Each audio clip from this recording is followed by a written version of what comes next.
Ouais, ben, je me suis retrouvée célibataire avec mes 2 enfants quand j'avais 32 ans, donc bientôt 33 ans, c'est ce que je disais dans mon ancienne vidéo.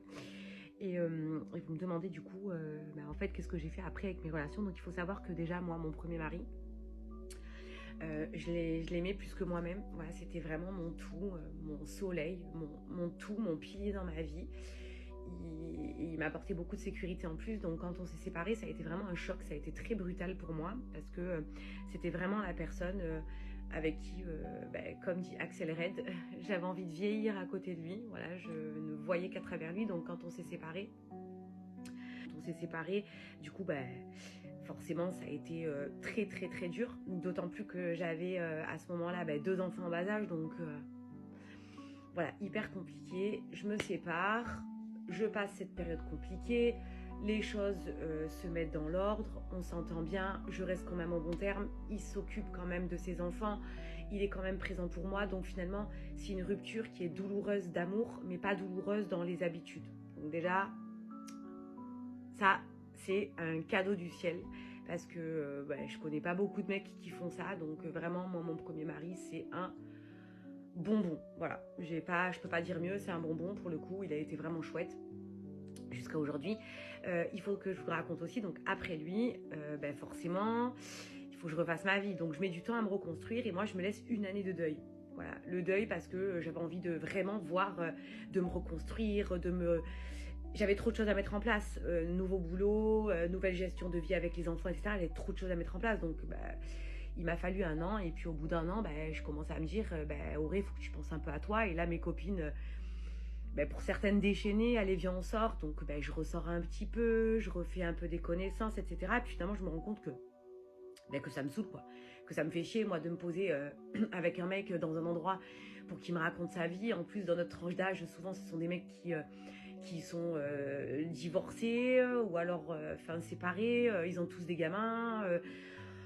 Quand tu les écoutes, la plupart du temps, leurs ex, elles sont folles. Enfin, et puis je m'en fous, quoi. En plus, moi, quand je me posais à table et de rencontrer un mec et qui me dit, moi, je fais ça dans ma vie, tu comprends. Enfin, j'en avais clairement rien à foutre. Donc, en fait, j'ai passé plusieurs moments à rencontrer plein de mecs et à les écouter parler et je les regardais comme ça. Et dans ma tête, il y avait qu'une chose qui résonnait, c'est j'en ai rien à foutre.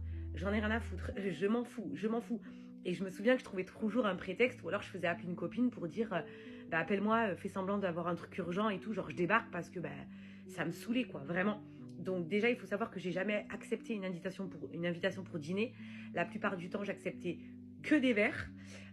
Et en plus, je me payais mon verre, comme ça au moins je te dois rien. Voilà, si tu crois que tu vas me payer un coca et qu'on va terminer la soirée, tu rêves.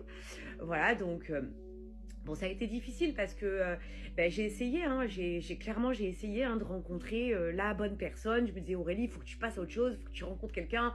Donc j'ai fait l'effort de dater, d'aller boire des verres et tout. Et puis je m'aperçois qu'en fait, il n'y a personne qui a fait balancer mon cœur. Je me dis, merde, comment je vais faire, quoi. Comment je vais faire parce que je suis encore jeune et il faut que je rencontre l'homme de ma vie. Donc à un moment, je me dis, tu sais quoi, Aurélie, le truc à ne pas faire, je vous conseillerais jamais, c'est pour ça que dans mon accompagnement, dans le coaching, je le dis, ne remettez jamais vos critères à la baisse. Jamais. Si tu as un critère, garde-le, parce que je t'explique même pas. D'ailleurs, je te le racontais dans d'autres vidéos si tu as envie de savoir, mais quand tu mets tes critères à la baisse,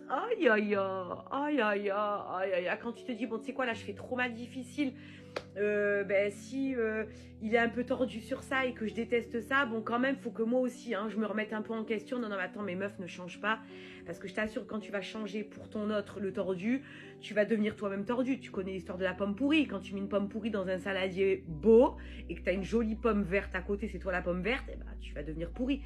Enfin voilà, j'ai tellement de choses à te dire. Je te le raconte en... Par contre, tu sais ce qu'elle aimerait? C'est qu'il y ait un lien, mais bien évidemment qu'elle voudrait qu'il y ait un lien. Mais je veux pas de lien avec toi. Je veux pas de lien avec toi. Soit tu me donnes l'enfant et tu qawed, soit tu gardes l'enfant et tu me laisses tranquille.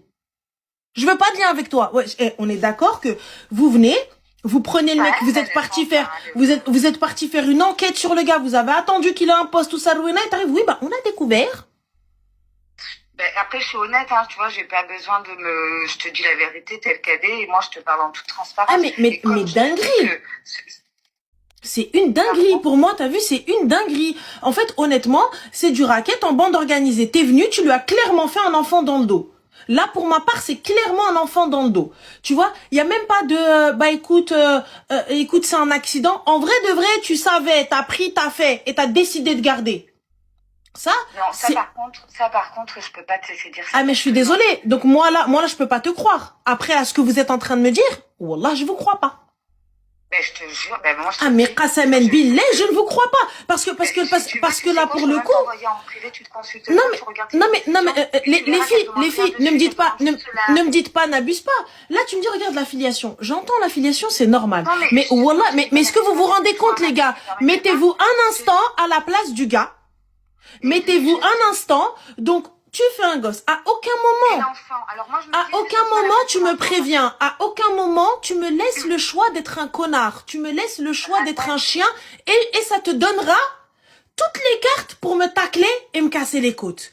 Juste si elle lui avait dit, écoute, je suis enceinte, et le gars il lui dit, va te faire foutre, va te gratter. Alors là, Mago, je vais pas te dire enlève-lui ses chicots. Je vais dire enlève-lui son slip même. Je vais te dire, prends-le lui, va chez sa femme. Moi, je te dis la vérité. J'aurais été de toi. Tu sais quoi? Juste lui laisser la possibilité d'être un kilb.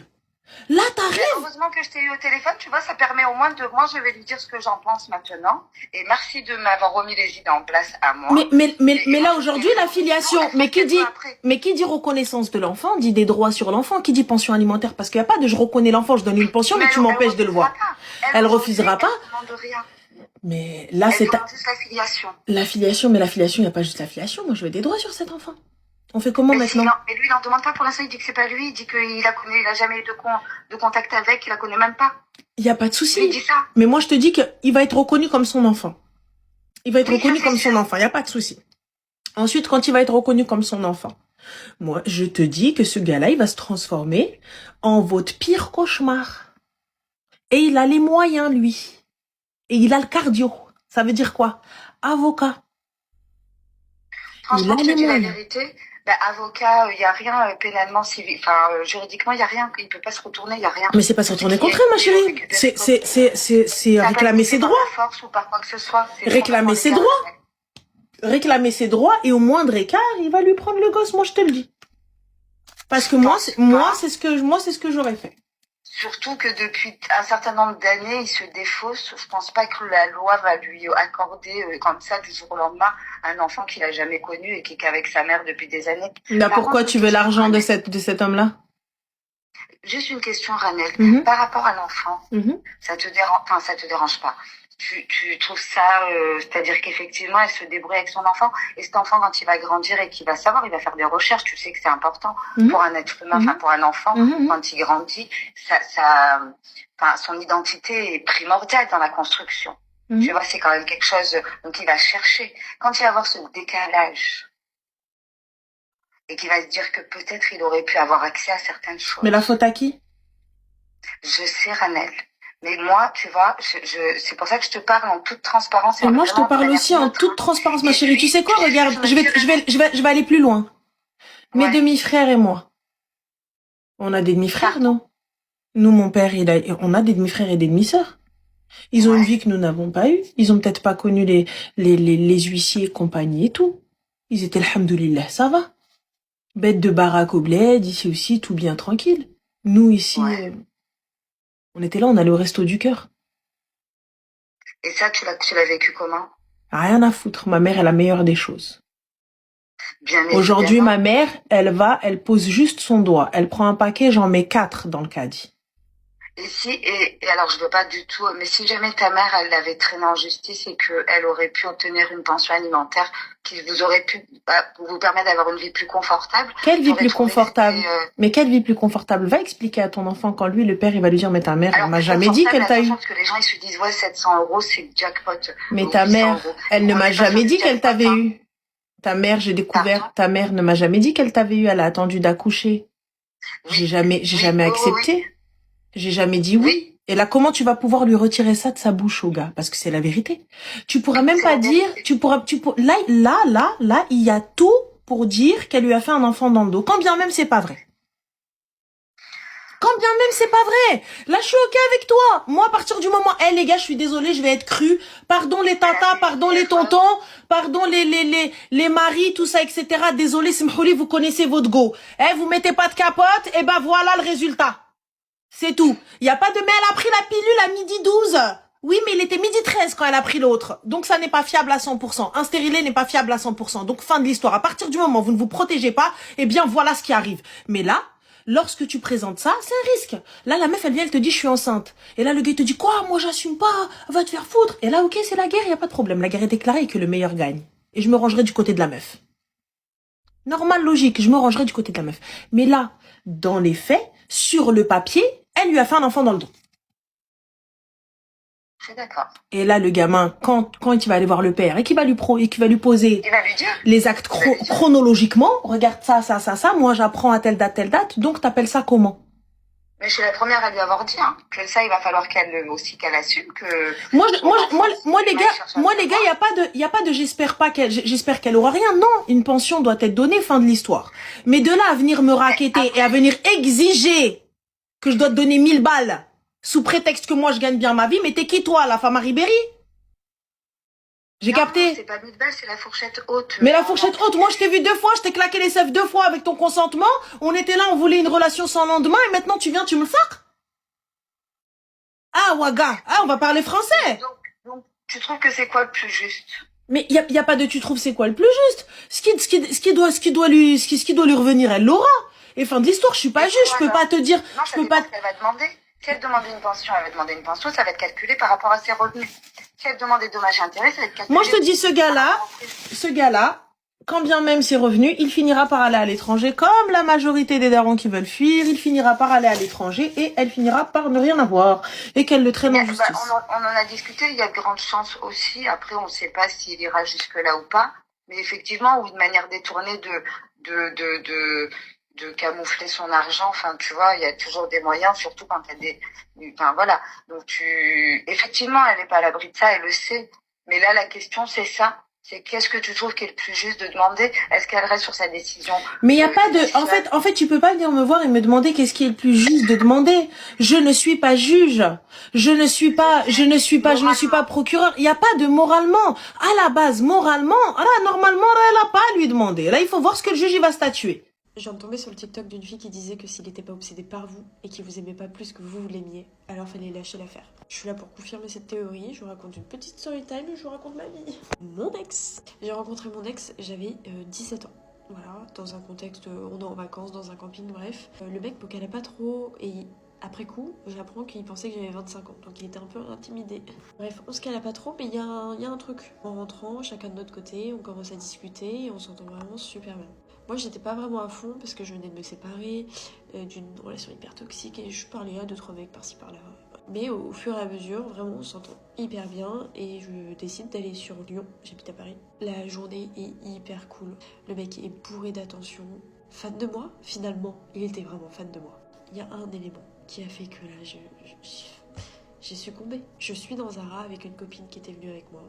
J'essaie une robe, je sors, je montre avec ma copine.